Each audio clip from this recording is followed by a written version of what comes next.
ఉచిత ఇసుక విధానంతో నిర్మాణ రంగం ఊపందుకుందని రాజంపేట టీడీపీ ఇన్ఛార్జి సుగవాసి సుబ్రహ్మణ్యం అన్నారు. రాజంపేటలో మీడియా సమావేశం నిర్వహించారు.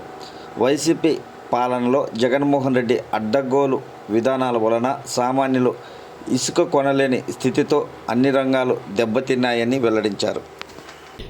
మేము ప్రవేశపెట్టిన పింఛన్లు కానీ, నిరుద్యోగులకు ఉద్యోగాలు ఇచ్చే మెగా డిఎస్సి కానీ, ఇసుక పాలసీ కానీ ప్రజలకు మేలు చేసేటి ఉన్నాయి.